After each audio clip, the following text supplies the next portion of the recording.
Danny felt the pull of fresh mountain air as he rolled down the windows of his weathered Subaru, the early October breeze cool against his face. Golden leaves spiraled across the windshield as he navigated the winding road into town, nature's confetti celebrating his arrival. He'd just moved to Redwood, a small, picturesque town nestled between ancient mountain ranges and dotted with homes that looked like they'd been plucked from a postcard. After years of jumping from one crowded city to another, Seattle, Portland, San Francisco, each promising opportunity but delivering only isolation among millions, he needed a change, a quieter life, a fresh start. The setting sun painted the mountains in shades of amber and purple as he drove past the "Welcome to Redwood" sign, its wooden surface worn smooth by decades of mountain weather. The population number had been scratched out and rewritten so many times it was impossible to read, but Danny guessed it couldn't be more than a few thousand souls. Perfect, he thought. Just what I need. The house he'd bought was a charming two-story Victorian with a wraparound porch, just off the main street. It had belonged to the Morrison family, who'd abruptly left town 5 years ago, leaving behind furniture and personal belongings as if they'd vanished into thin air. Nobody had really explained why, but the price had been right, and Danny had been eager to settle in. The real estate agent had seemed almost desperate to sell, practically throwing the keys at him the moment his offer was accepted. The house itself seemed to welcome him, its weathered blue paint and white trim giving it a friendly, if slightly melancholic appearance. The porch boards creaked beneath his feet like they were sighing with relief at having an owner again. Inside, dust motes danced in the slanting afternoon light, and the air smelled of old wood and forgotten memories. In just a few weeks, he'd come to know some of his neighbors and pick up on the town's rhythms. The people were kind, but guarded, like they were all protecting some shared, unspoken secret. Their smiles never quite reached their eyes, and conversations would often trail off when he approached. Almost immediately, he'd been invited to the Harvest Moon Festival, with everyone insisting he had to attend. "It's the highlight of the year in Redwood," they'd said, their voices carrying an intensity that seemed disproportionate to a small-town harvest celebration.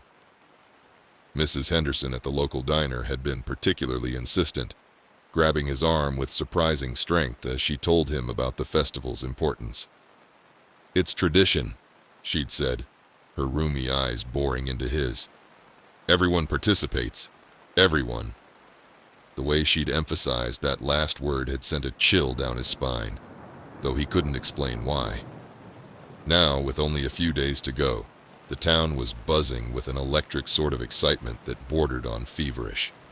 Shop windows displayed carved pumpkins with eerily realistic faces and wreaths of autumn leaves that seemed to whisper in the wind. Children paraded in homemade costumes that looked oddly ancient, like they'd been handed down through generations. Porch steps were stacked with baskets of apples and squash, their abundance almost obscene in its excess. The whole place seemed to belong to another time, like something out of an old storybook, the kind that warned of dark forests and children who wandered too far from home. "Hey, Danny," a voice called as he turned onto his street. It was Grace, a young woman he'd met his first week in town. She stood on her porch, carrying a large basket filled with blood-red apples, smiling as she waved him over. Her dark hair caught the late afternoon light, creating a halo effect that made her look almost otherworldly. "Hey, Grace," he said, stopping by her porch. The wood stairs creaked ominously under his feet. "Need a hand?" "Oh no, I'm just getting ready for the festival." She shifted the basket, her smile faltering slightly, like a light flickering in a storm. "You'll be there, won't you?" There was something in her tone, urgency perhaps, or worry, that made his skin prickle. "Of course. Everyone's been talking about it since I arrived." He tried to keep his voice light, casual. She glanced over her shoulder as if checking to see if anyone was listening, her movements quick and bird-like. "It's more than just a festival," she said, her eyes lingering on him with an intensity that made him want to step back. "It's an important night for Redwood, a time when we come together, when we renew ourselves." Danny felt a flicker of unease but brushed it off as nerves. The way she said renew made it sound like a threat rather than a celebration. "I'll be there," he reassured her with a grin that felt forced. She relaxed, her smile returning, though it seemed more predatory than friendly now. "Good. I'll save you a seat. We always make sure newcomers feel welcome." As the night of the festival approached, Danny started noticing other things, details that seemed insignificant on their own, but formed a disturbing pattern when viewed together. People seemed more on edge, their faces lined with an anxious anticipation that bordered on hunger. Children stopped playing in the streets, and the usual friendly waves from neighbors became furtive glances through curtained windows. One evening, while picking up groceries at Morton's general store, he overheard two elderly men outside, their voices carrying in the still autumn air. "Are we sure he's the right one?" one of them muttered, his gnarled hands clutching a wooden cane. "Last time." The other man glanced around, his face hardening like cement. "It's tradition. New blood keeps the town strong. You remember what happened the year we didn't choose anyone?" His voice dropped even lower. "The crops failed. The children sickened. We can't risk that again." Danny ducked around the corner, his heart pounding against his ribs like a trapped animal. The words echoed in his mind, filling him with a strange unease that he couldn't shake. New blood. The year we didn't choose anyone. What kind of festival was this? That night, sleep eluded him. His mind replayed the odd conversations, the way Grace's eyes had lingered on him, and the cryptic tone the townspeople had when they spoke about the festival. The house seemed to watch him as he paced the floors, its shadows deeper than they should be, its corners darker than natural. But as he tossed and turned in his bed, the sheets tangling around him like grasping hands, he told himself he was overthinking things. He'd been in Redwood barely a month. Small towns always had their quirks, their strange traditions. He just needed to relax. The day of the festival dawned crisp and clear, the sky an impossible shade of blue that seemed to mock his fears. The air was filled with the smell of wood smoke and spiced cider, the town square decorated with strings of golden lights and hay bales arranged in concentric circles that reminded Danny uncomfortably of ancient stone formations he'd seen in history books. Townspeople milled around in old-fashioned costumes that looked more like ceremonial robes than festival wear, their laughter carrying a hysterical edge that set his teeth on edge. A small band near the center of the square played music that seemed to bypass his ears and settled directly into his bones. Haunting melodies that spoke of forgotten rituals and ancient promises. Danny let himself relax, or tried to, caught up in the festive atmosphere despite his misgivings. Grace found him almost immediately, materializing at his side as if she'd been watching for him. She wore a white dress that seemed to glow in the fading light, her dark hair crowned with a wreath of autumn leaves and berries that looked suspiciously like nightshade. She ushered him toward a long table set with bowls of steaming soup that smelled impossibly delicious, fresh-baked bread darker than any he'd seen before, and apple cider that gleamed like liquid amber in crystal glasses that looked too fine for a small-town festival. The townsfolk welcomed him warmly, offering him drinks and heaping his plate with food, though he noticed none of them ate or drank themselves. For the first time in days, his unease faded, helped along by several glasses of the sweet, potent cider that made his head swim pleasantly. As the sun dipped below the mountains, painting the sky in colors that seemed too vivid to be real, a hush fell over the crowd. A tall man, whom Danny recognized as Mayor Thompson, stood on a small platform decorated with corn stalks and what looked like human bones painted white. The mayor raised his hands for silence, though the quiet that fell was deeper than any natural absence of sound. "Friends," the mayor began, his voice carrying through the crowd like smoke, "we gather tonight under the harvest moon, as we have for generations, to honor the land and give thanks for the year's bounty." His eyes seemed to glow in the twilight, reflecting the rising moon that hung impossibly large and red in the sky. Danny glanced around, feeling a strange tension in the air, like the moment before a storm breaks. The townspeople seemed to be watching him more closely now, their faces solemn, eyes unreadable in the gathering darkness. He noticed for the first time that they had arranged themselves in a circle around him, their bodies forming a living barrier. The mayor continued, his gaze fixed on Danny with an intensity that made it impossible to look away. "Tonight, as is our tradition, we welcome new life into Redwood. The land is generous, and in return, we give of ourselves. We offer what must be offered, to ensure another year of plenty." Danny shifted uncomfortably, suddenly feeling exposed under so many watchful eyes. The food in his stomach turned to lead as he realized what he'd eaten, what he'd drunk. He managed a weak smile as Grace reached over and squeezed his hand, her fingers cold as grave dirt against his skin. The band struck up a tune that seemed to come from everywhere and nowhere at once, a melody that made Danny's head spin and his limbs feel heavy. Grace pulled him into the crowd, urging him to dance, and he found himself swept up in the strange, hypnotic music. But as he spun around, he noticed something terrifying. The crowd was closing in, forming a tight circle around him, their faces transforming in the moonlight into something ancient and hungry. "Grace, what's going on?" he whispered, his voice barely audible over the music that now sounded like screams and whispers combined. She looked at him, her face expressionless, her eyes black in the moonlight. "Just follow along, Danny. It's tradition. It's necessary." Her voice had changed, becoming deeper, older, like many voices speaking at once. A cold dread settled over him as the words he'd overheard outside the store echoed in his mind. "New blood keeps the town strong.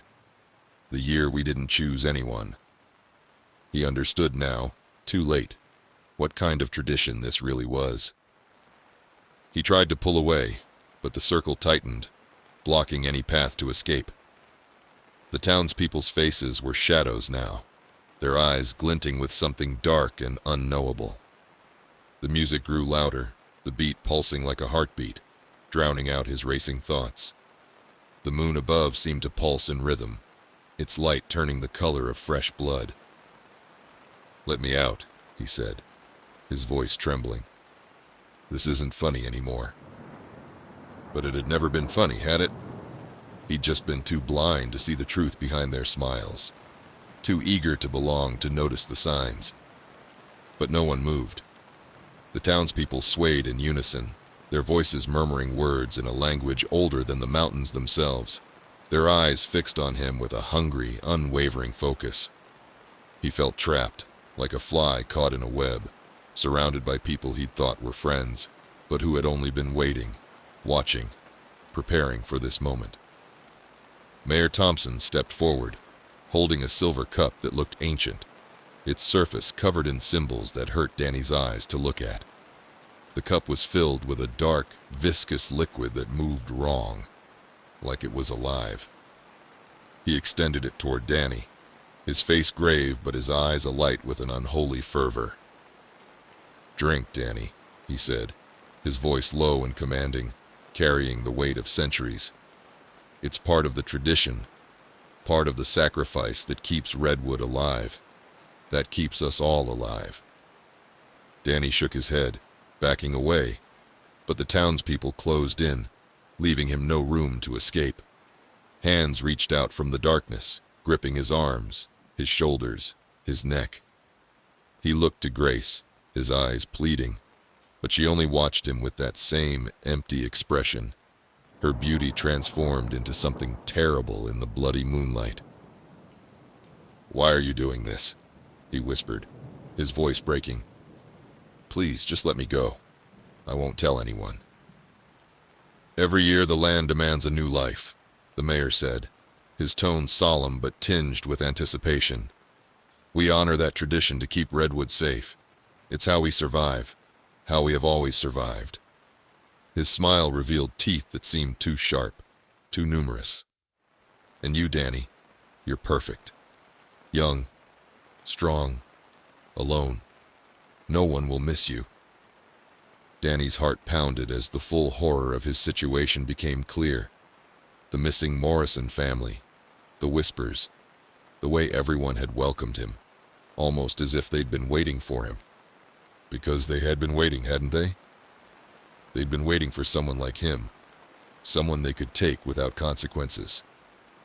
Panic surged through him and he tried to break free, but dozens of hands gripped him now, holding him in place with inhuman strength. The mayor raised the cup, pressing it to Danny's lips, and the metallic taste of the liquid. Blood, he realized with horror, old blood mixed with something darker, filled his mouth. He gagged, trying to spit it out, but the townspeople chanted louder, their voices rising in a fevered pitch that shook the ground beneath their feet.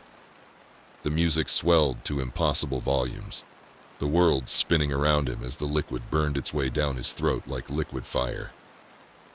His vision began to blur, his thoughts fragmenting like broken glass. The last thing he saw was Grace's face, her eyes empty, but her lips curved in a satisfied smile. "Welcome home, Danny," she whispered, but her voice seemed to come from very far away. "Welcome to Redwood, forever." Days later, the festival decorations were taken down, the town returning to its quiet, unassuming charm. The townspeople went about their lives as if nothing had happened, their smiles warm, their conversations light. The blood had been washed from the square, the ancient cup stored away until next year, and new flowers bloomed in gardens fertilized with sacrifice. The house Danny had bought stood empty once again, a for sale sign hanging on the porch, waiting for the next newcomer. And when a passing traveler asked the locals about the new resident, they would only smile, their eyes gleaming with shared secrets, saying, "He left, like so many before him. But don't worry, there's always room for new blood in Redwood." But every year, when the harvest moon rose over Redwood, casting its bloody light over the mountains, the townspeople gathered, their voices carrying through the night, welcoming new life into their town.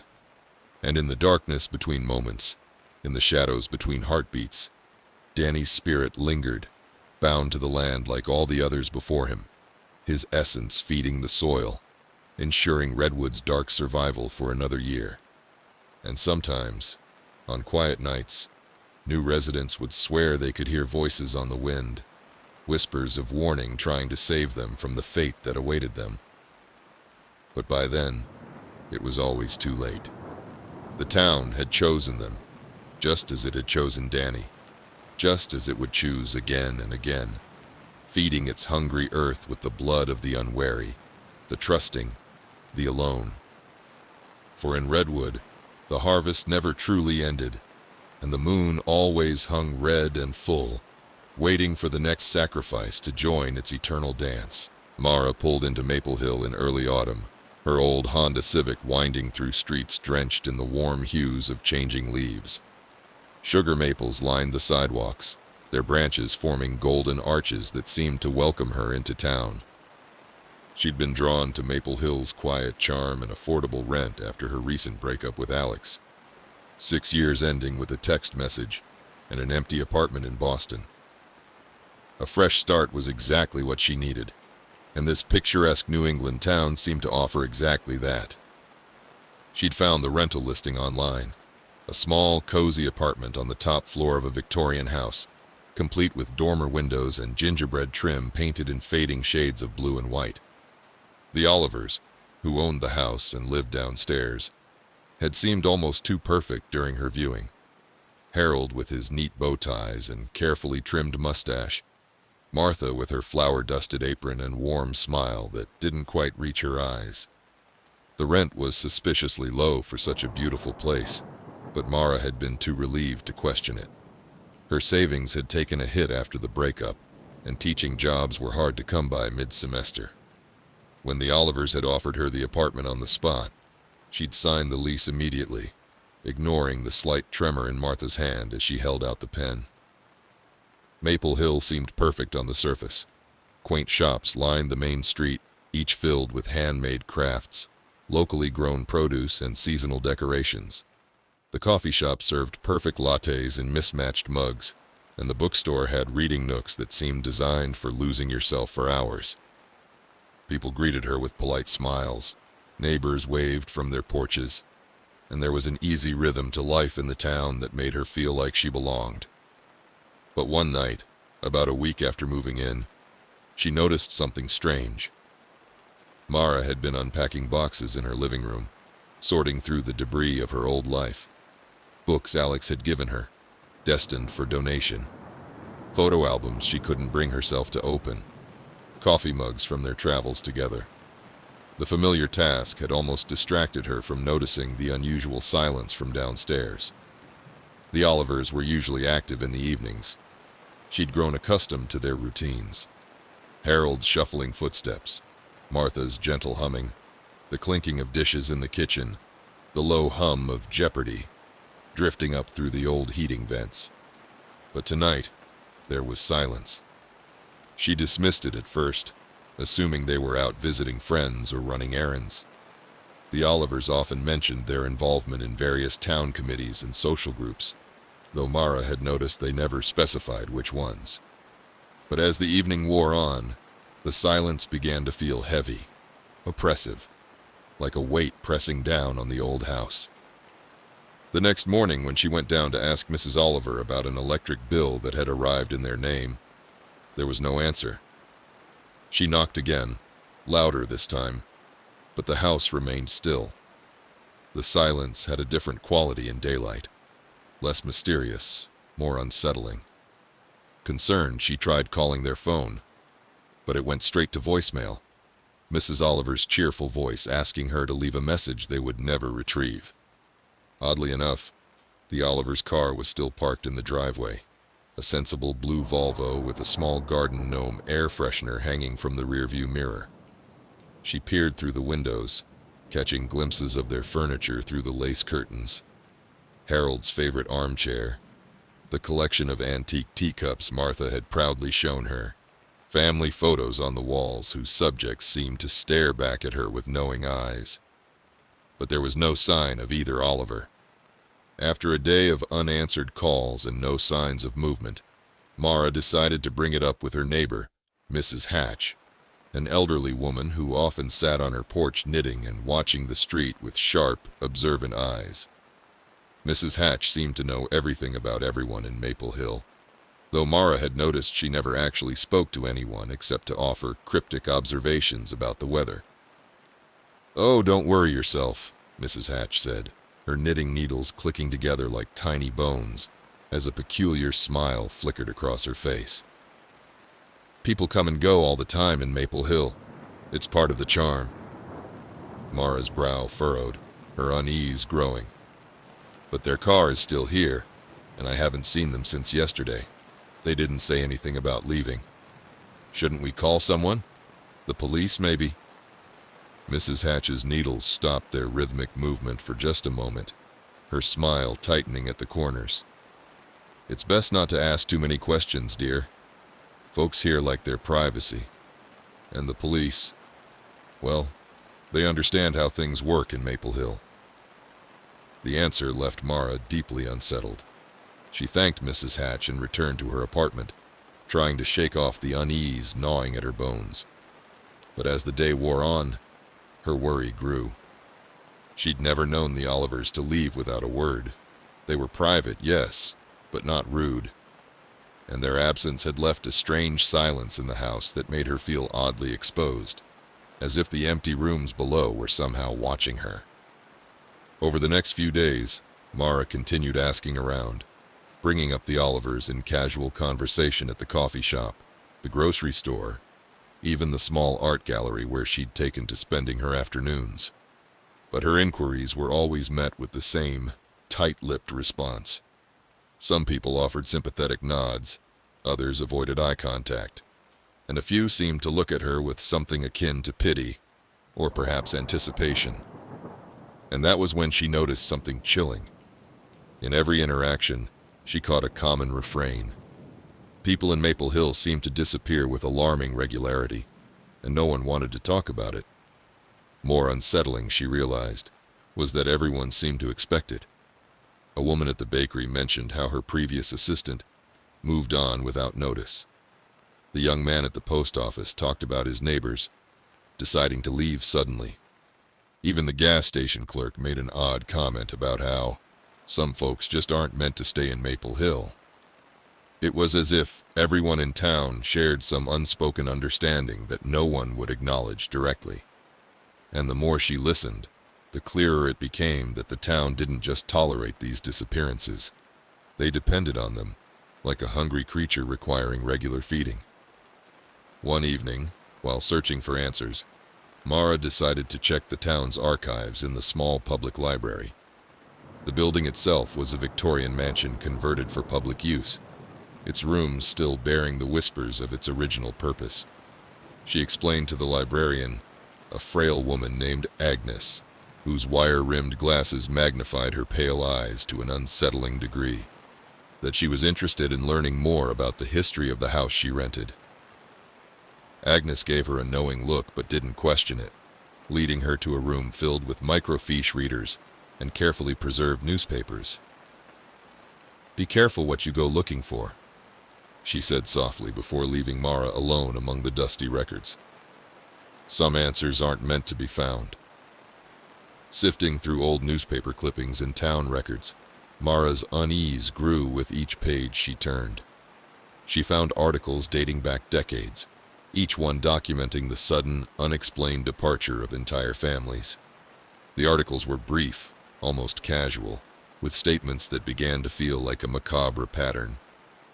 The Anderson family decided to move unexpectedly, or the Millers left town without saying goodbye. Some included photos of the families, smiling faces that seemed to hold a hint of fear in their eyes, as if they knew what was coming. Each case seemed to follow the same pattern. Families vanished without notice, their homes left eerily untouched, and their vehicles abandoned in driveways or parking lots. And the chilling part? Every article was dated almost exactly 1 year apart, as regular as the changing of seasons.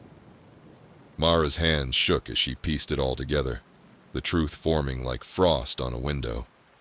The Olivers were the latest in a long line of disappearances, just the most recent casualties of Maple Hill's strange tradition. But why? What was it about this town that demanded a family vanish every year, like some dark harvest? As she gathered her things to leave, Agnes approached her, her expression grim in the library's dimming light. "You should go home now, Mara," she said, her voice low and urgent. "This town isn't a place for digging. Some secrets need to stay buried." That night, Mara couldn't sleep. Her mind raced, replaying the faces of everyone she'd spoken to, the eerie expressions, the sympathetic looks, the warnings. She remembered Mrs. Hatch's words. "People come and go all the time in Maple Hill."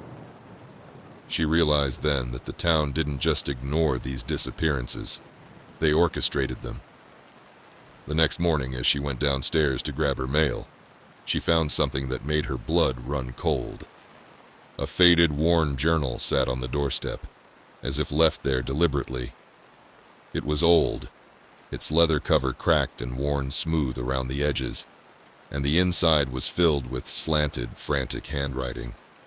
The entries were dated over several months, written by someone she didn't know, but recognized immediately by the tone.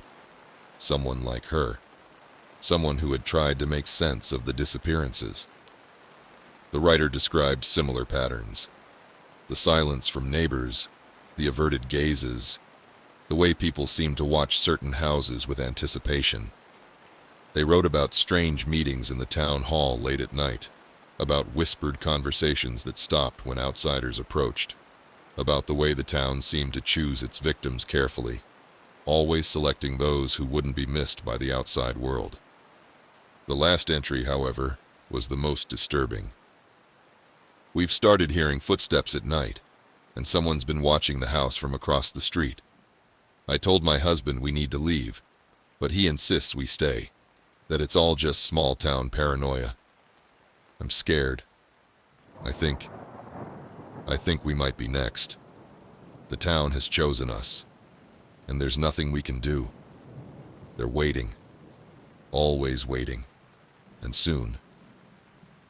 The entry was signed by Martha Oliver. Mara's heart pounded against her ribs like a trapped bird, and her mind raced with implications. Had the Olivers left the journal as a warning? Or had someone else placed it there? Someone who wanted her to understand what was coming? She looked up at her empty apartment, a sudden, overwhelming dread filling her. She wasn't just a new resident in Maple Hill. She was the next person they'd been waiting for, the next sacrifice to whatever dark purpose kept this town alive. Determined to leave before whatever fate had befallen the others came for her, Mara packed her bags that night, loading her car in the cover of darkness. She didn't want anyone to know she was leaving. She just wanted out, away from this town with its perfect facade and rotting core. But as she put her final bag in the trunk, she saw something that stopped her in her tracks. A group of people stood across the street, barely visible in the dim streetlight. Mrs. Hatch was among them. Her knitting needles still moving in her hands through her eyes, remained fixed on Mara. Agnes from the library stood beside her, along with the gas station clerk, the baker, and several others she recognized from her weeks in town, all watching, all waiting, their faces as blank and unchanging as carved wood. Mara's hands shook as she climbed into the driver's seat, her breath coming in short, shallow gasps. She turned the key, but the engine only clicked weakly, refusing to turn over. Panic surged through her as she tried again and again, her heart racing with each failed attempt. The sound seemed to echo in the unnaturally still night air, like a countdown to something inevitable. Then she saw Mrs. Hatch step forward, her face cold, her eyes unblinking in the streetlight. The others moved with her, a synchronized dance they had clearly performed before. "It's no use, dear," she said, her voice carrying over the silence with unnatural clarity. "This is Maple Hill. People don't leave without the town's permission. And you, my dear, have been chosen to stay, in your own special way." Mara felt her blood turn to ice as understanding dawned. She glanced around, looking for an escape, but the townspeople were closing in, forming a tight circle around her car. Their faces seemed to shift in the shadows, becoming something older, something hungry. She was trapped, caught in a web she hadn't even known she was walking into. The next morning, Maple Hill was quiet. The sun rose over the neat rows of houses, the streets empty, the air still with the crisp promise of approaching winter. A "for rent" sign hung in the window of Mara's apartment, swaying gently in the breeze that carried the scent of wood smoke and decay.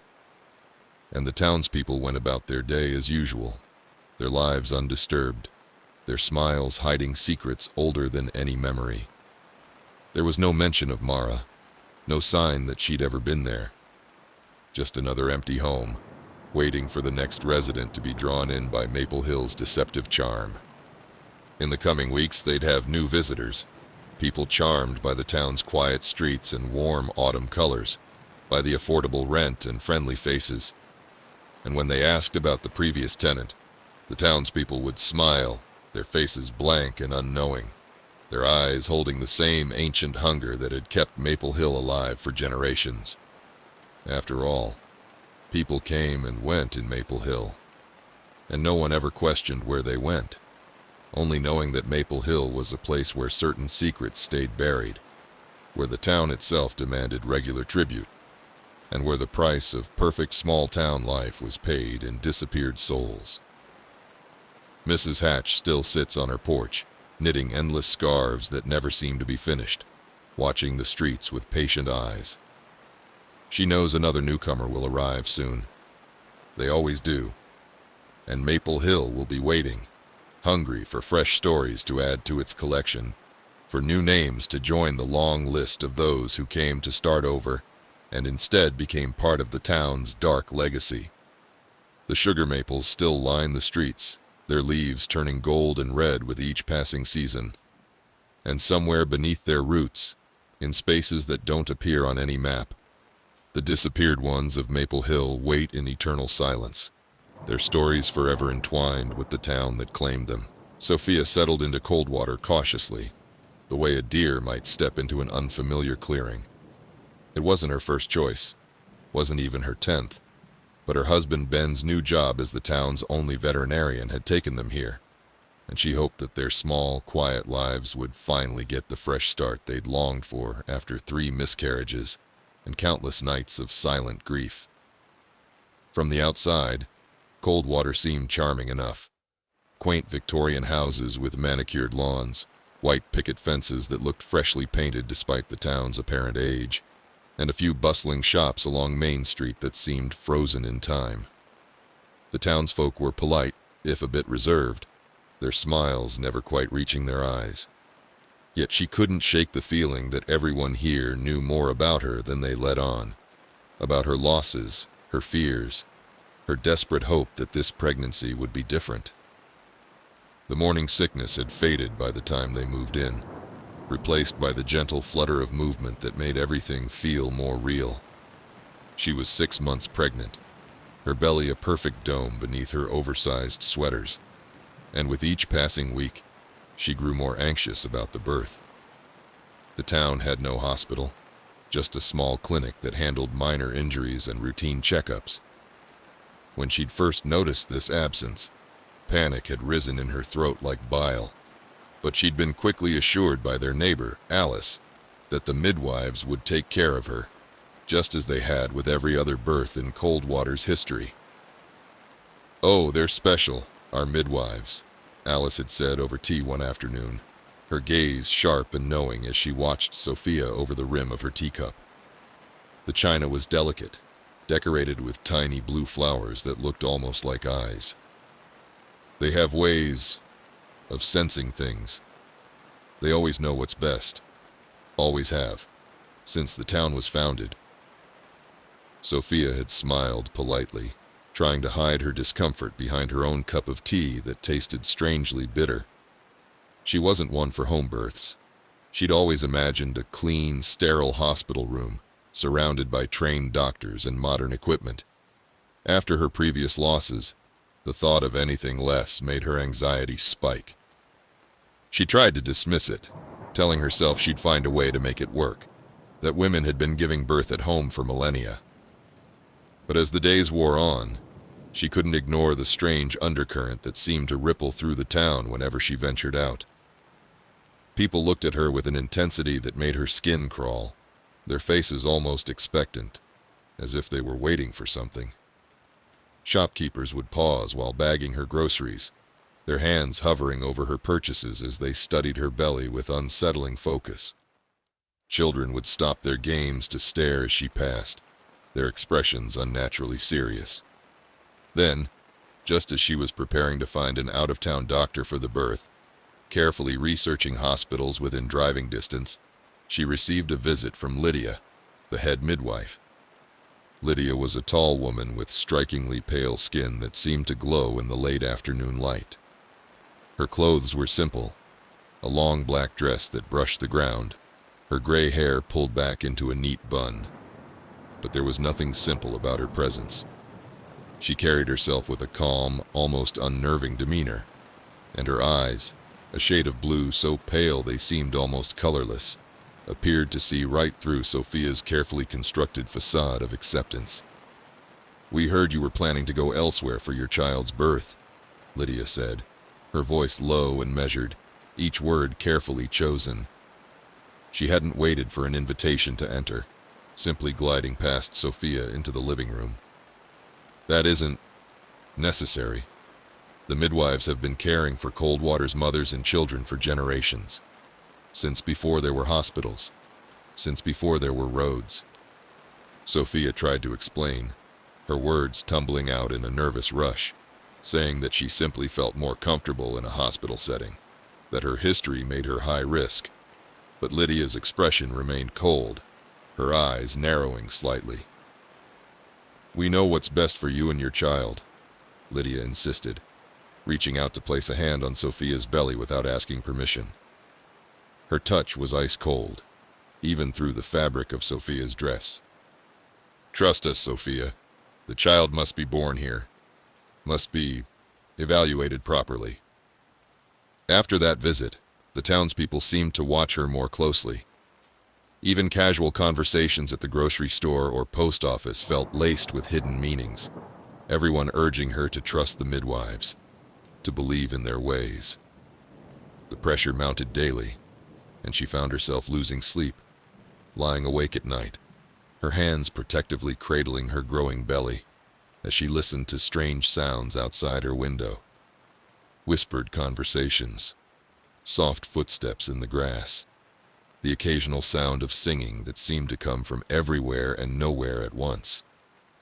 One particularly moonless night, she heard faint voices outside her window.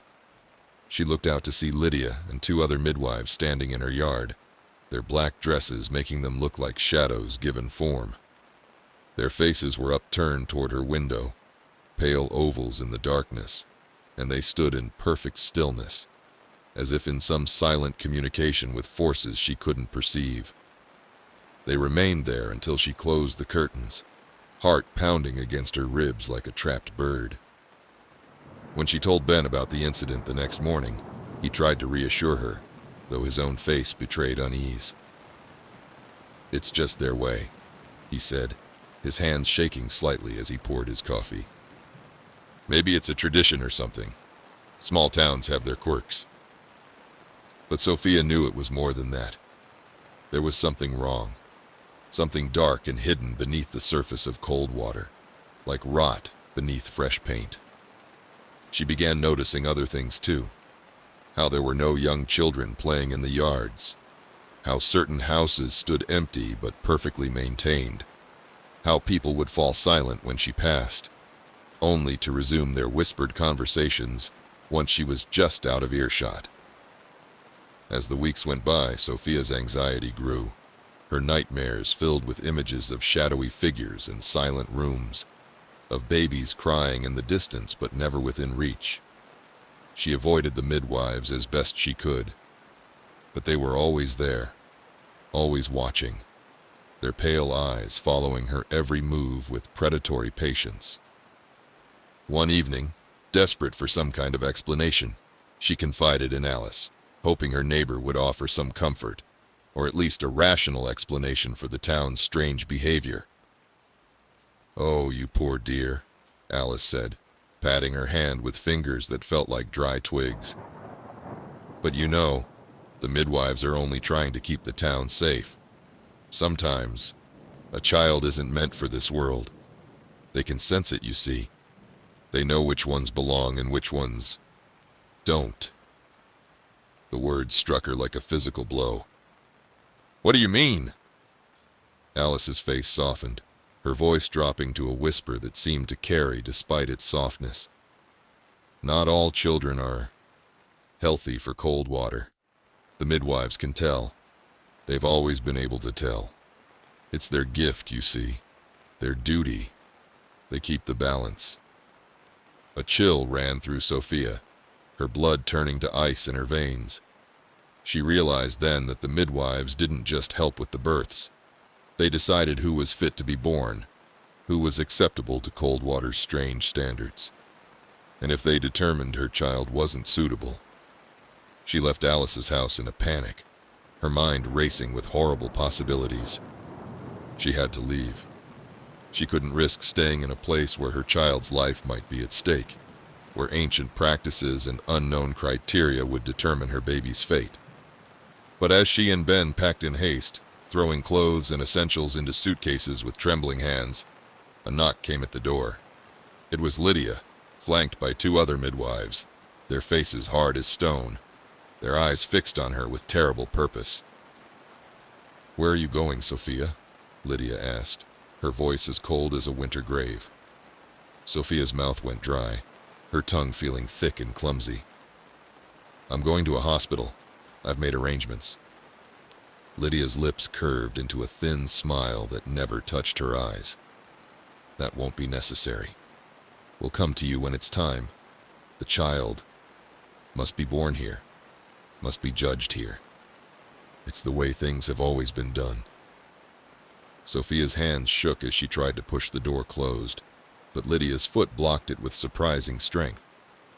She leaned in, her face inches from Sophia's, her breath smelling of herbs and something metallic. "You must trust us. The child isn't safe outside of Coldwater. None of them are. This is where they must be evaluated." Sophia and Ben made a plan to leave at dawn, before anyone could stop them. They slept in their clothes, their bags packed by the door, taking turns watching through the windows. But when morning came, they found their car had been tampered with, the tires slashed, the gas tank empty, the engine making a strange keening sound when Ben tried to start it.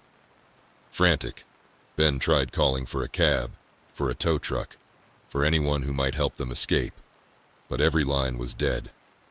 Their cell phones showed no signal, though they'd worked perfectly the day before. They were trapped, caught in Coldwater's web like flies waiting for the spider's return. And that evening, as if on cue, Sophia went into labor. The pain was intense, waves of it washing over her with increasing frequency. Though she tried to stay strong, fear flooded her with every contraction, each one feeling like it might tear her apart. Ben was at her side, his face pale as paper, his hands shaking as he tried to comfort her. But they both knew the truth. They couldn't do this alone, not here, not now. As the labor pains grew unbearable, a soft knock came at the door. It was Lydia, along with two other midwives whose names Sophia had never learned. They carried a small leather case that looked ancient, its surface worn smooth by countless hands. They entered without waiting for an invitation, their faces calm and unreadable in the flickering candlelight. When had the power gone out? "You're in good hands," Lydia said, her voice smooth and steady as she began unpacking strange implements from her case. "We'll take care of everything. We always do." Sophia gritted her teeth, knowing she had no choice now. She had to trust them, at least until the baby was safely delivered. But as the labor progressed, she could feel something dark settling over her, a terrible certainty that she couldn't shake. The midwives moved around her like shadows, their whispered conversations in a language she didn't recognize, their hands cold against her skin as they checked her progress. Hours passed, each one stretching longer than the last, and as her strength waned, she felt her grip on reality slipping. The room seemed to pulse with an otherworldly energy, the shadows on the walls moving in ways that defied natural law. Lydia's face was the last thing she saw clearly, her expression cold and clinical, as if evaluating a specimen rather than attending a birth. When Sophia finally delivered her child, she barely had the strength to lift her head. She searched the room frantically, reaching for her baby, but Lydia was already cradling the newborn, her face set in a frown as she examined it with those pale, knowing eyes. Is he okay?" Sophia whispered, her voice barely audible over the strange humming that seemed to fill the room. Lydia's gaze lingered on the child, her face shadowed with something unreadable, something ancient and terrible. "He's different," she said quietly, her words carrying a weight that seemed to press the air from Sophia's lungs. "But we'll see. We'll have to test him properly." She handed the baby to one of the other midwives, who carried him out of the room before Sophia could protest, before she could even catch a glimpse of her child's face. Panic surged through her, but she was too weak to move, her voice hoarse as she pleaded, "Please, let me see him." But the midwives ignored her, whispering to one another in that strange language that made her ears hurt. Lydia turned back to Sophia, her eyes hard as ice, her mouth set in a tight line that spoke of decisions already made. "Sometimes a child isn't meant to stay," she said, her voice chillingly calm. "If we find him unfit, he will be given to the land. It's the way it's always been, the way it must be." Sophia's heart pounded, a cold, desperate rage filling her. "No. Please. He's my son." But Lydia's face remained impassive, ancient and terrible in the candlelight. "The land demands balance, Sophia. We don't bring new life into cold water without a purpose. The child will serve as needed, one way or another." The next morning, Sophia awoke to silence. The midwives were gone, her child gone with them, leaving nothing behind but a faint smell of herbs and metal. She stumbled out of bed, her body weak but driven by maternal desperation. She found Ben in the living room, his face pale as death, his hands clenched into fists. "They took him, Sophia," he whispered, his voice choked with fear and something close to madness. "They took our son. I tried to stop them, but I couldn't move, couldn't speak. They just walked out with him.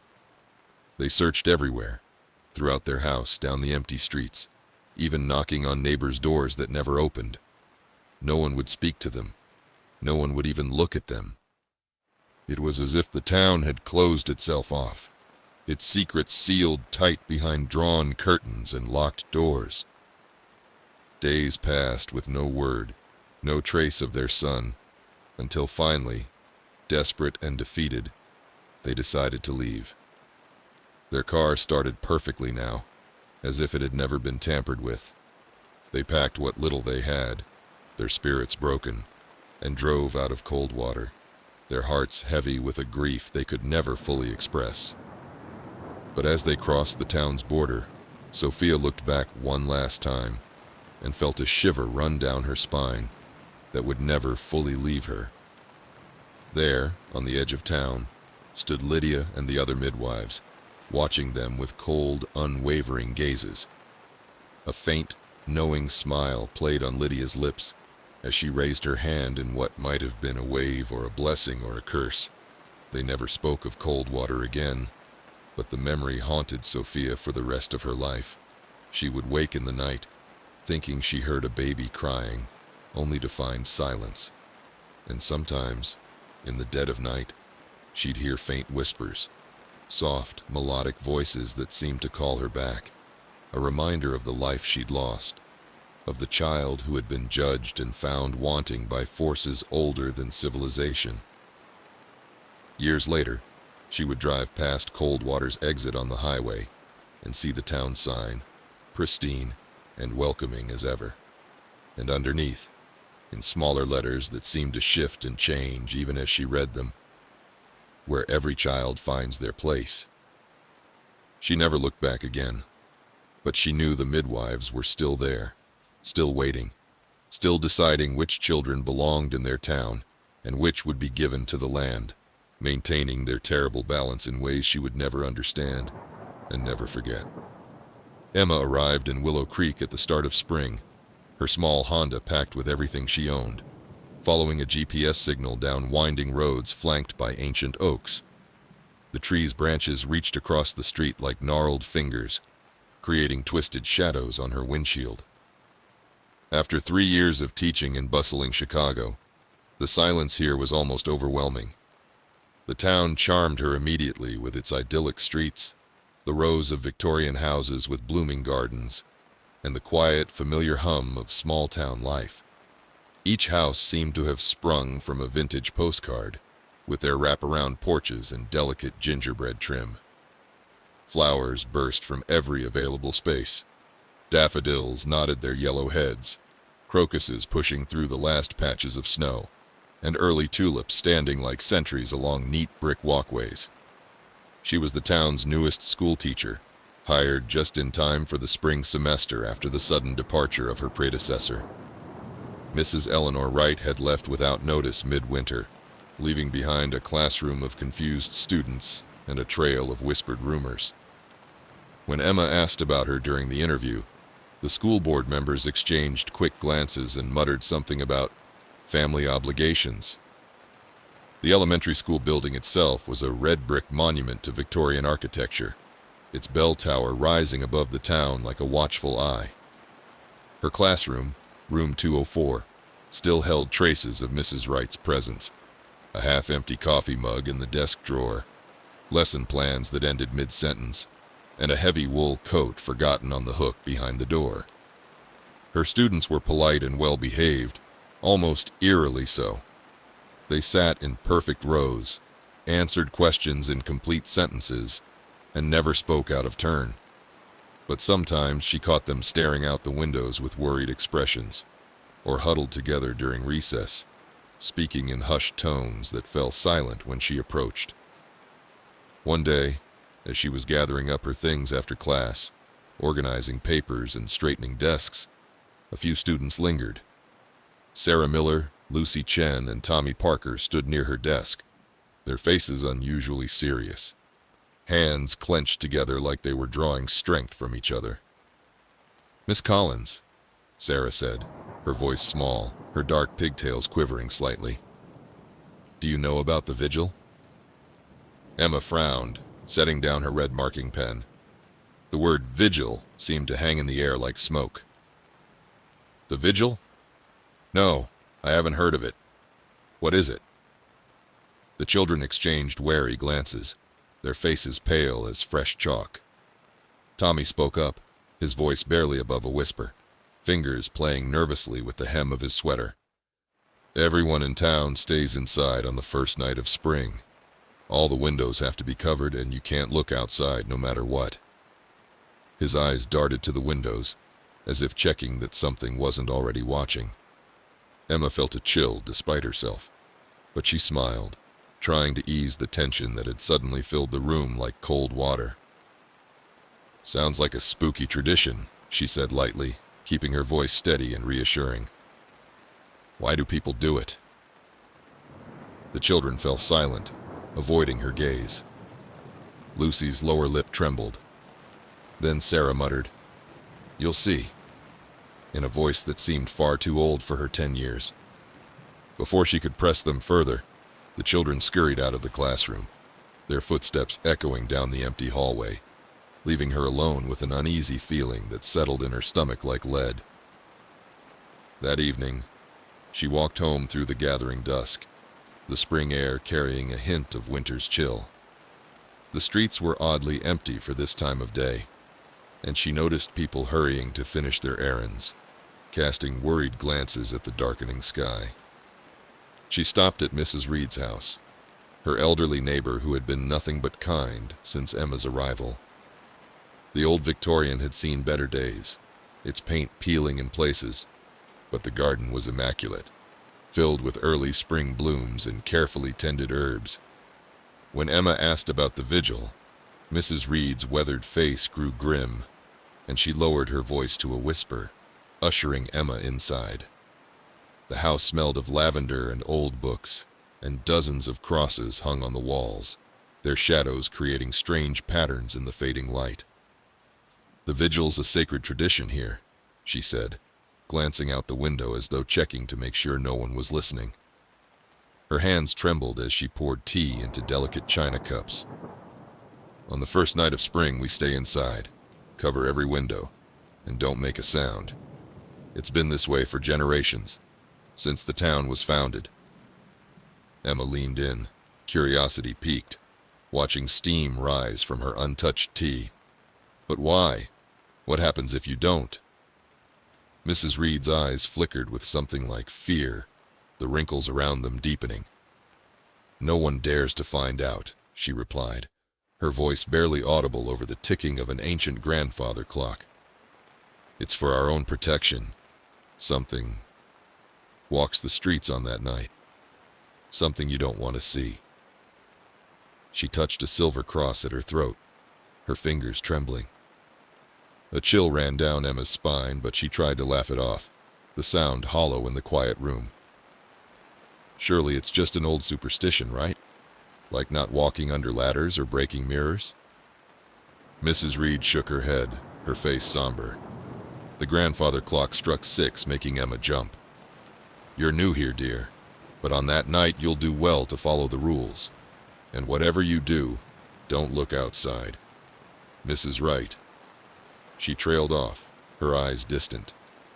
Well, some things are better left unsaid. Emma left Mrs. Reed's house feeling unsettled, the mention of her predecessor adding to her unease. She'd grown up in Chicago, far removed from small-town customs and superstitions, and she wasn't one to believe in old wives' tales. Still, the way her neighbor had spoken, the look in her eyes, there was a darkness there that Emma couldn't ignore. The first day of spring arrived with a cool breeze and clear skies, the town bustling with quiet anticipation. People hurried home early, their expressions tense, glancing over their shoulders as if something unseen lurked in the shadows. By late afternoon, the streets were empty, businesses closed, and every house darkened like closed eyes. Emma watched from her second-floor window as Mr. Peterson, the hardware store owner, hammered boards over his display windows. Down the street, the Chen family hung heavy black curtains, their movements quick and practiced. Even the stray cats that usually roamed the neighborhood had disappeared, as if they knew what was coming. As night fell, Emma sat by her window, watching the last glimmers of sunlight fade over the town. She remembered Mrs. Reed's warning and the children's fearful faces, the urgency in their voices. The mention of Mrs. Wright haunted her thoughts. What had happened to make the woman leave so suddenly? She almost decided to follow the rules, to draw her curtains and turn off her lights like everyone else. But her curiosity got the better of her. That same need to know that had driven her to become a teacher, to understand the world around her. At precisely midnight, she crept to the window and peered out, her breath fogging the glass.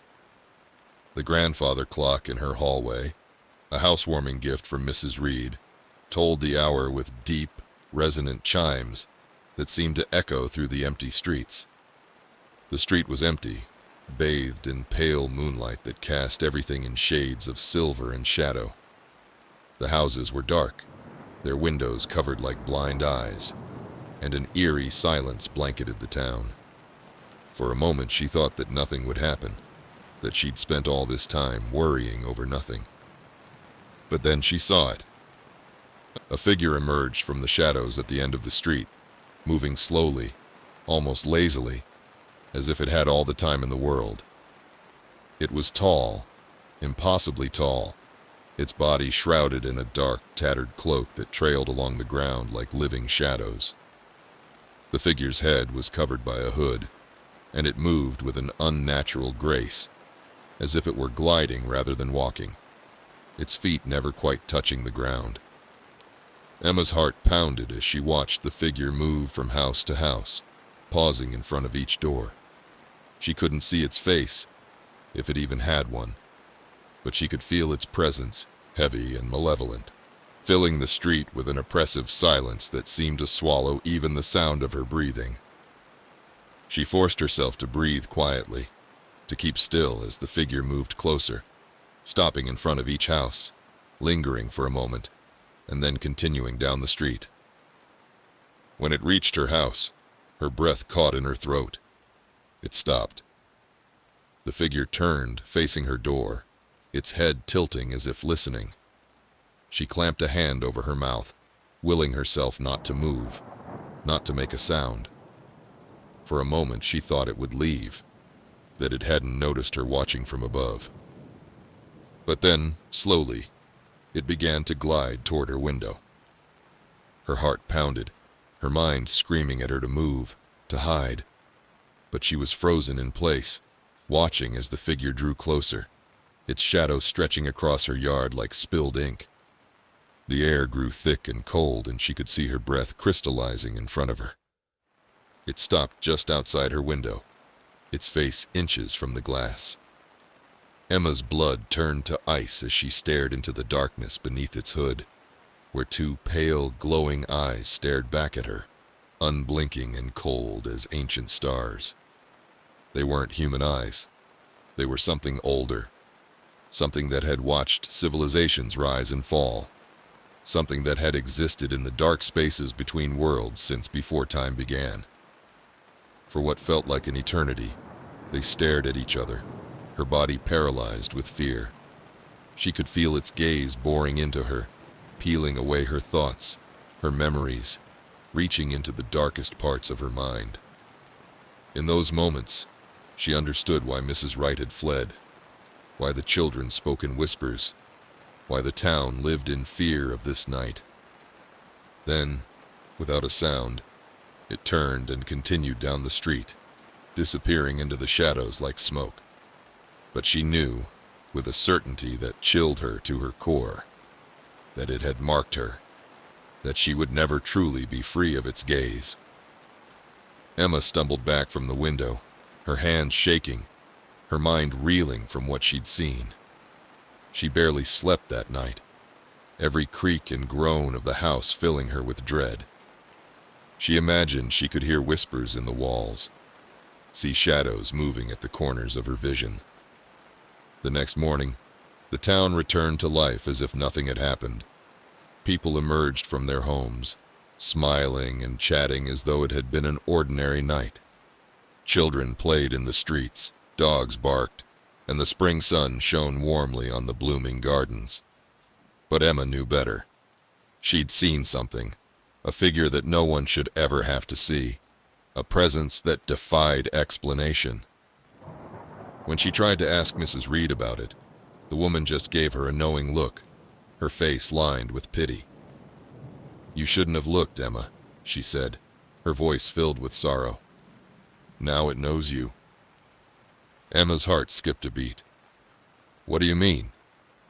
Mrs. Reed's expression darkened. "Once it sees you, it never forgets. It'll come back, and next time, you may not be so lucky." She touched Emma's hand, her fingers cold. Mrs. Wright looked too. She lasted 3 months before.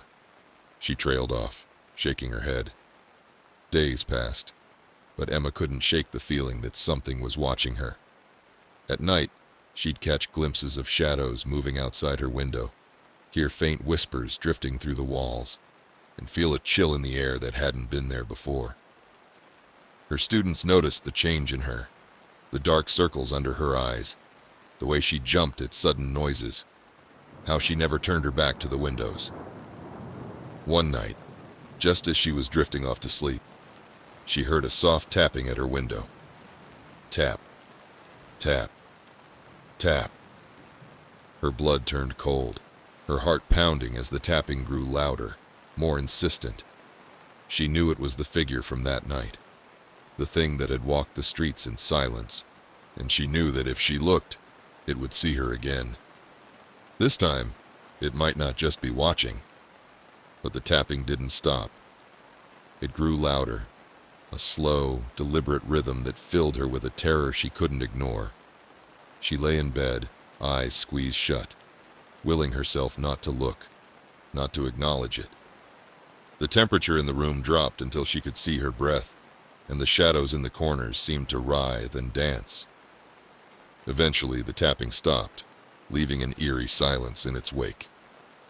But she knew, deep down, that it would return, and that each time it did, it would come closer, more insistent, more hungry for her attention. In the weeks that followed, Emma began to withdraw, the fear of that night eating away at her like acid. She avoided her neighbors, stopped attending social events, and even considered leaving Willow Creek. But something told her it wouldn't matter. The figure was always there, lurking just beyond her sight, waiting for the right moment to make its move. Her students watched her with worried eyes as she grew paler, thinner, jumping at shadows. They left little gifts on her desk, drawings, wildflowers, protective charms that their grandmothers had blessed. They understood in their innocent way what was happening to their teacher. The following spring, as the first night approached, she locked her doors, drew the curtains tight, and covered every window, just as the townspeople did. She sat in the darkness, heart pounding, listening to the faint sound of footsteps outside her house. The grandfather clock struck midnight, each chime like a hammer blow to her soul.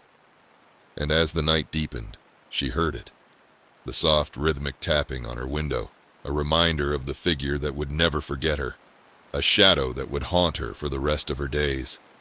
Tap, tap, tap.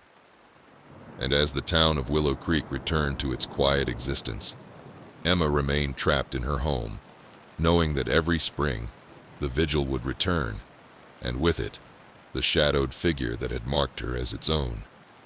She understood now why Mrs. Wright had fled, why the townspeople kept their secrets, why the vigil had endured for generations. For in Willow Creek, some traditions were not meant to be broken, some rules not meant to be challenged, and some things were better left unseen in the darkness of a spring night. Carl had come to Stillwater reluctantly, assigned to cover a human interest story for a local magazine that specializes in New England folklore. His editor had handed him the assignment with an odd gleam in her eye, as if she knew something she wasn't telling. It was supposed to be a quick piece about small-town traditions, but the lead he'd been given was frustratingly vague, an old field of stones known as the Stone Orchard. The name alone felt like it held secrets, weighted with history and darkness. The way his editor had framed it, "It's one of those places you have to see to understand," had sparked his journalistic curiosity, though he couldn't shake the feeling that she was sending him into something deeper than a simple feature story. When Carl arrived, Stillwater looked as innocuous as any small New England town. The streets were lined with white clapboard houses, their paint peeling just enough to suggest authenticity without neglect. A few businesses clustered along Main Street, a general store that still had wooden barrels on its porch, a bakery that filled the morning air with the scent of fresh bread, and a library housed in what looked like an old church. A quiet hung over the place like fog, thick and almost tangible, muffling his footsteps as he walked the empty sidewalks. Stillwater wasn't exactly welcoming, but it didn't reject him either. The town seemed to regard him with a sort of patient wariness, like a cat watching a stranger from a safe distance. People were polite but distant, answering his questions in clipped responses that revealed nothing while hinting at everything. Each person he spoke to offered the same strange, identical piece of advice, delivered with an unsettling intensity. The orchard's not a place for newcomers. The repetition of the warning only intrigued him more. As a journalist, Carl had learned that the stories people didn't want to tell were often the ones most worth hearing. So, against the townspeople's warnings, or perhaps because of them, he decided to head to the orchard that evening, just as the sun began its slow descent toward the horizon. The field lay on the town's outskirts, hidden by thick clusters of ancient oaks whose branches seemed to reach for each other like grasping fingers. A rusty iron gate marked the entrance, its hinges groaning in protest as he pushed it open. The sound echoed unnaturally in the still air, and a prickling sense of unease settled over him like a cold cloak. The stone orchard stretched before him, a vast field dotted with rows of rocks, each one about waist-high and arranged in lines that seemed almost deliberate, like graves without names or dates. In the fading light, the stones cast long shadows that stretched like skeletal fingers across the yellowed grass. Carl felt a chill as he looked out over the strange field, his photographer's eye noting how the setting sun painted the stones in shades of amber and blood. He'd seen old graveyards before. New England was full of them, their weathered headstones telling stories of lives long past. But there was something different about this place. The air felt thick, oppressive, as if the atmosphere itself was trying to push him back. The silence was absolute. No birds sang, no insects chirped. Not even the wind dared to whisper through the grass. As he wandered the rows, his notepad forgotten in his pocket, he noticed symbols carved into some of the stones, odd angular shapes that seemed to defy recognition. They weren't like any cemetery markings he'd ever seen. Some looked like faces caught in expressions of terror or ecstasy, others like crude animals with too many limbs, or strange, contorted bodies that seemed to writhe in the stone itself. The carvings had an organic quality, as if they'd grown from the rock rather than been carved into it. When he traced his fingers over one of the symbols, feeling the rough texture beneath his skin, he noticed something that made his blood run cold. Dried blood stains on several of the stones, some looking disturbingly fresh. The dark patina seemed to form patterns of its own, complementing the carved symbols in ways that couldn't be accidental. Carl took a step back, a chill running down his spine as his mind tried to process what he was seeing. He couldn't shake the feeling that he was being watched, that every stone in the field had eyes hidden in its weathered surface. He glanced around, but the field appeared empty, the shadows deepening as dusk settled in like a funeral shroud. Then, out of the corner of his eye, he noticed a figure standing at the edge of the field, watching him with unnatural stillness. The man wore a dark coat that seemed to absorb what little light remained, his face hidden in shadow. But Carl felt the weight of his gaze like a physical pressure. As soon as Carl turned to look directly at him, the figure disappeared into the trees, leaving only a slight disturbance in the air, like a ripple in still water. That night, Carl returned to town with more questions than answers, his journalist's instincts screaming that he'd stumbled onto something far bigger than a simple feature story. He tried to ask around, pressing the locals for information about the stone orchard, but everyone grew tense and evasive at its mention, as if the very name was taboo. "The orchard is sacred," one woman muttered, clutching her shopping bags to her chest and refusing to meet his gaze. "It's been part of Stillwater since the beginning, since before there was a town. You'd do best to leave it alone." She hurried away before he could ask what she meant by the beginning. Another man, visibly shaken by Carl's questions, simply said, "Some things are better left buried. We respect the stones here. They respect us back."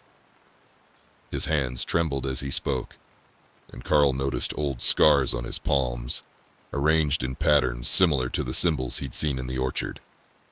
The evasions only fueled Carl's curiosity. He spent hours combing through the town's archives in the local library, digging through dusty records and old newspapers that seemed to crumble at his touch. The librarian, Lydia, helped him with an efficiency that bordered on eagerness, though her smile never quite reached her eyes. But there was surprisingly little to find. Any mention of the stone orchard was cryptic, referencing it as a place of protection and balance. There were whispers of rituals, veiled references to the pact, and chilling accounts of disappearances that seemed to follow a pattern he couldn't quite grasp. One article, dated nearly a century back, caught his eye. It described the sudden vanishing of a local boy, Timothy Walsh, his last known whereabouts the stone orchard. The townspeople had searched for him, but after 3 days of no success, they declared it a tragedy and quickly moved on.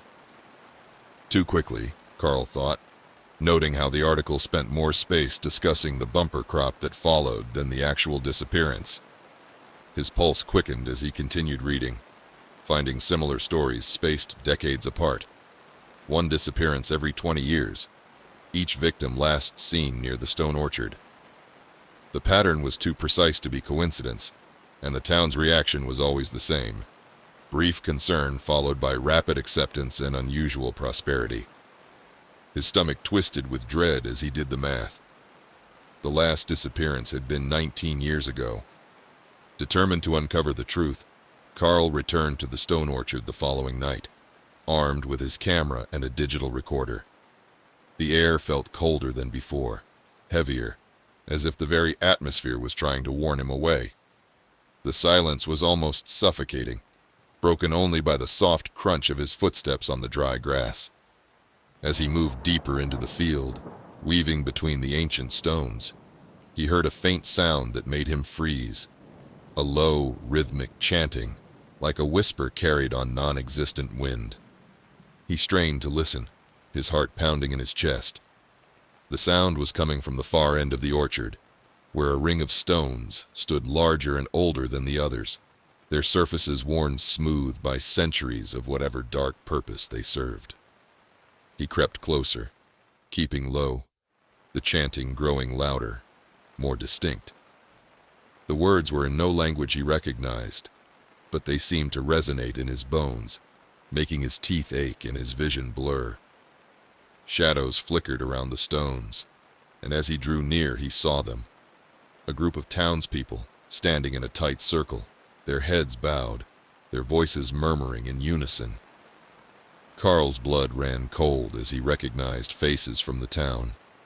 Mrs. Hart from the bakery, whose bread he'd eaten that morning. Old Man Winters from the general store, who'd sold him a notebook with trembling hands. Even Lydia the librarian, who'd helped him research the very history he was now witnessing. They stood with eyes closed, their faces serene, their voices rising and falling in a haunting melody that seemed to make the stones pulse with an inner light. In the center of the circle, a young girl stood, her face pale and blank in the moonlight, her hands bound with rope that seemed to writhe of its own accord. Her eyes were wide, unblinking, staring into the darkness as though in a trance. She didn't struggle or cry out. She simply stood, as though resigned to her fate. Carl recognized her as the daughter of the town's mechanic, a quiet girl he'd seen reading on her porch just that afternoon. Carl felt a surge of horror as he realized what he was witnessing. The townspeople were preparing a sacrifice, maintaining their bloody pact with whatever force dwelled in the stone orchard. He stepped back, intending to run for help, but a branch snapped underfoot with a crack that seemed to echo across the field. The chanting stopped abruptly, the silence that followed more terrible than any sound. Every head turned in unison, their eyes locking onto him with an intensity that froze him in place. The girl's gaze shifted to him as well, her expression one of quiet despair, as if begging him to help while knowing he couldn't. Before he could react, strong hands grabbed him from behind, pulling him into the circle. He struggled, but the townspeople were relentless, their grips impossibly strong, their faces blank and devoid of any mercy. They shoved him to the ground and Lydia stood over him, her librarian's demeanor replaced by something ancient and terrible. "You shouldn't have come here, Carl," she said, her voice eerily gentle, as if soothing a child. "This isn't your place. The land demands balance, and we must honor the pact. It's how we survive." "What pact?" Carl gasped, his heart racing as he tried to comprehend what was happening. "What are you talking about?" Lydia's eyes darkened, becoming like the stones themselves, ancient and unfeeling. "The stones protect us. They've always protected Stillwater, kept us safe and prosperous. But the land requires something in return. A life, every 20 years. It's how we survive, how we thrive. The stones are hungry, Carl. They must be fed." Carl's mind reeled as the pieces fell into place. The town's strange prosperity despite the economic decline of the region, the regular disappearances, the eerie quiet that blanketed Stillwater. It was all part of a ritual, a pact made long ago, and he'd walked right into it, led here by his own curiosity. He struggled against the hands holding him, trying to break free, but the townspeople held him down with inhuman strength, their faces expressionless, their hands cold and unyielding as the stones themselves. "You don't belong here," Lydia said softly, almost regretfully. "But the land accepts all offerings. Perhaps your arrival was fate. The stones, they have a way of calling those they want." They dragged him to the center of the circle, forcing him to his knees. Carl's heart pounded, his mind racing, searching for a way out. But the townspeople were silent now, their faces empty of emotion, as if they'd done this 100 times before. Perhaps they had. The young girl stared at him, her eyes wide with terror but also relief, and he understood. She'd been spared, at least for now. The town had chosen him instead, a stranger whose disappearance would raise fewer questions. As the chanting resumed, louder now, more urgent, Carl felt a strange heaviness settle over him, a deep, suffocating weight pressing down on his chest. The stones seemed to pulse with an inner light, their carvings glowing with a sickly phosphorescence, and he felt himself slipping, his vision blurring as the darkness closed in. The ground beneath him seemed to soften, to reach up with earthen hands, pulling him down into its embrace. The last thing he saw was Lydia's face, her eyes cold and unfeeling as the stones themselves, her mouth moving in a whisper he couldn't hear but felt in his bones. "The orchard welcomes you." Carl was never seen again in Stillwater. His car was found at the bus station 2 towns over, his laptop missing, no trace of his research or recordings.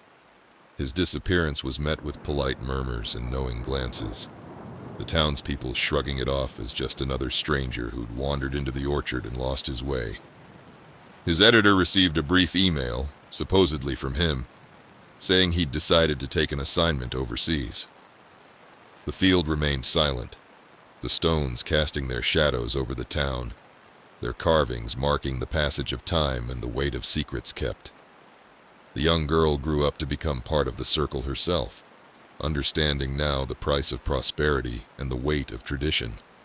And every 20 years, the townspeople gathered in the orchard, offering a new life to keep Stillwater safe, bound by a pact older than any memory, older than the town itself. For as long as the stones stood, the orchard would remain, waiting patiently for the next visitor who dared to uncover its secrets, its ancient hunger never fully satisfied. And the people of Stillwater would continue their quiet lives, avoiding the shadows of the stones except when necessary, knowing that their prosperity was built on foundations of sacrifice and silence. In time, another journalist might come, drawn by the same mysteries that had called to Carl. And the stones would wait, patient as only ancient things can be, knowing that curiosity often leads to the darkest of places, and that some stories are best left untold. Sarah and David had been desperate for a fresh start. Life in Boston had worn them down, the constant noise, the traffic, the relentless churn of daily life that seemed to grind away at their souls like sandpaper. Their apartment had felt like a cage, the city's endless concrete and glass pressing in on them from all sides. When David was offered a job as head pharmacist at Red Ash Medical Center, they saw it as the perfect escape, a chance to build a new life for themselves and their 5-year-old daughter Lily, whose asthma had only worsened with the city's pollution. The realtor had shown them pictures of a Victorian house with a wraparound porch, surrounded by towering oak trees and blessed with clean country air. The price had been surprisingly reasonable. Too reasonable, Sarah would later think, and they'd sign the papers without hesitation, eager to leave the city behind. From the moment they arrived, Sarah sensed there was something strange about Red Ash. The town was charming enough, with its old-fashioned houses painted in faded pastels, quiet streets lined with ancient maples, and small shops that seemed frozen in time. But the townspeople had an odd way about them. They were friendly, almost overly so, and watched the newcomers with a kind of reverent curiosity, as if they were specimens in a museum exhibit. "You'll love it here," they'd say, their smiles never quite reaching their eyes. Red Ash takes care of its own. But what Sarah found strangest of all was the creek. Red Ash Creek wound through the center of town like a serpent and twisted out into the dense woods beyond, its waters a strange, rusty red that seemed to glow in certain lights. She assumed it was due to mineral deposits, iron oxide perhaps, or some other natural phenomenon. but the color was unsettling. It made the creek look like it was flowing with blood, a crimson artery cutting through the heart of the town. When she asked the locals about it, they'd simply smile and say, "It's our town's pride and joy. Perfectly safe." But their eyes would glaze over slightly, as if they were reciting lines from a script they'd memorized long ago. The creek was even featured in local art, with paintings and postcards showing its winding path through town, its red hue glowing almost ominously beneath the sun. The town's small gallery was filled with images of the creek in various seasons: spring floods that turned the water the color of fresh blood, summer evenings when it glowed like molten copper, autumn scenes where the red leaves seemed to float on red water, creating an unsettling uniformity. Lily, in particular, seemed fascinated by it, often asking to walk down to the banks. One evening, while she played along its edge, Sarah watched her dip her fingers into the water, then pull them back, rubbing the red stain between her fingers with an expression of wonder. "Come away from there, Lily," Sarah had called, her voice edged with worry. Lily blinked, as if shaken from a trance, and ran to her mother's side, her eyes wide and curious.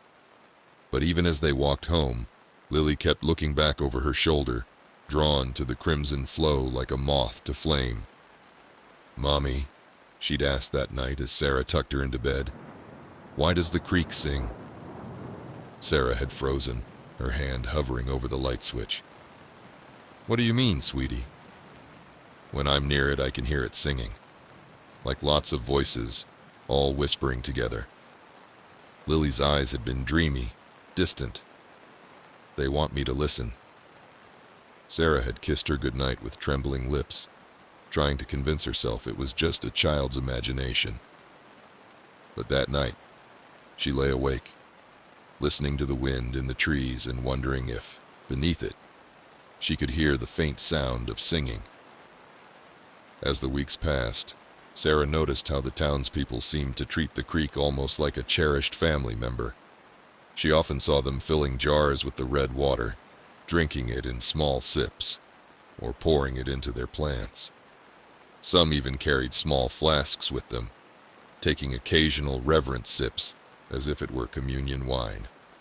The gardens fed by creek water grew lush and vibrant, producing vegetables of unusual size and flowers in colors she'd never seen before.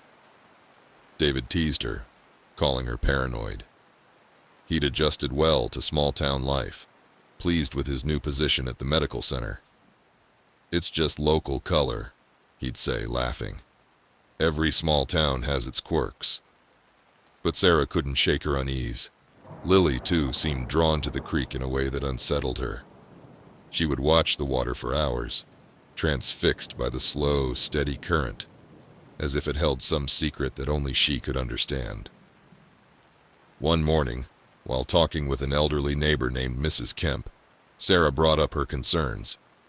Mrs. Kemp was tending to her garden, which bloomed with roses the color of sunset and vegetables that seemed almost too perfect to be real. A watering can full of creek water sat at her feet, its contents gleaming like wine in the morning light. "Oh, you'll get used to it, dear," Mrs. Kemp replied, her gaze distant as she sprinkled the red water over her plants. "Red Ash Creek is the heart of this town. It's been here longer than any of us, and it takes care of those who live by it. We wouldn't survive without it." Sarah frowned, watching as the water seemed to disappear into the soil too quickly, as if the earth were drinking it eagerly. "What do you mean by that?"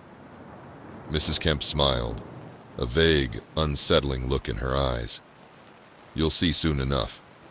The creek chooses who it wants, and when it does..." She trailed off, turning back to her roses, which seemed to pulse gently in the morning light. A few months after they moved in, Lily began to fall ill. It started with fatigue. She'd come home from school and collapse into bed, barely able to keep her eyes open. Soon, she developed a fever that spiked and waned with no apparent pattern, leaving her pale and weak. Her skin took on a translucent quality, like paper held up to light, and dark circles appeared beneath her eyes like bruises. Sarah took her to the local doctor, but he could find nothing wrong.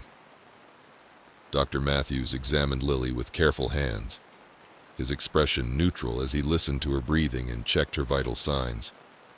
But when Sarah described the symptoms, he seemed unsurprised, almost expectant.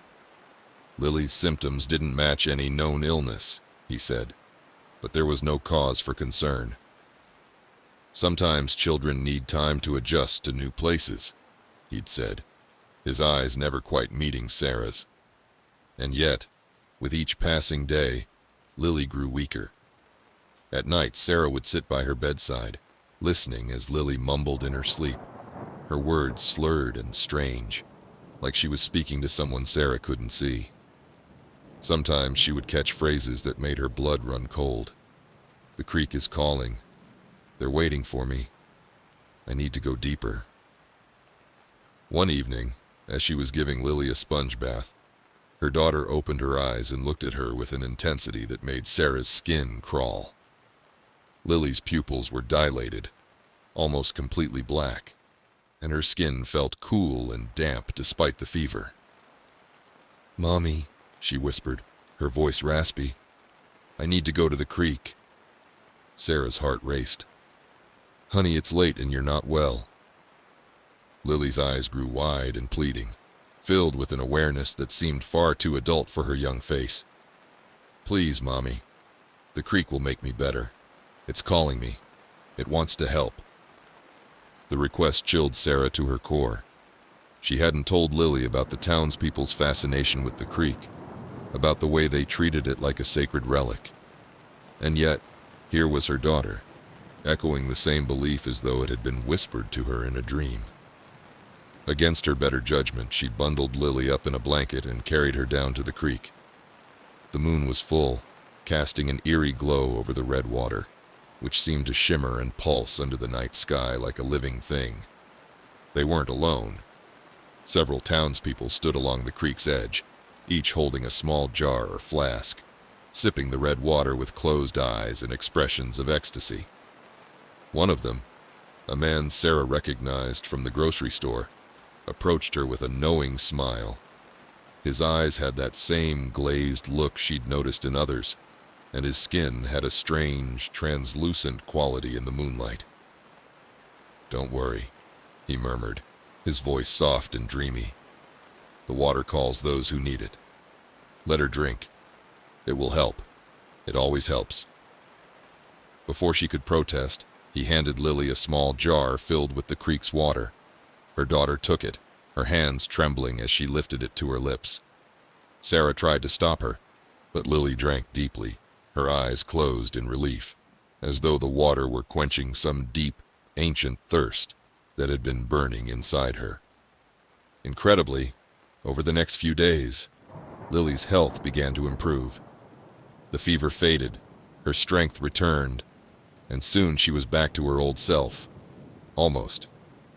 But her recovery came at a cost. She began spending more and more time by the creek, staring into the water with a vacant look in her eyes. She'd sit there for hours, unmoving, her fingers dipping into the red current as if it were speaking to her. Sarah's unease grew into dread as she noticed subtle changes in her daughter. Lily's eyes seemed darker, more liquid, and her skin had taken on a faint reddish tint, as if the creek's water had stained her from the inside out. She stopped playing with her toys, stopped watching her favorite shows, interested only in being near the water.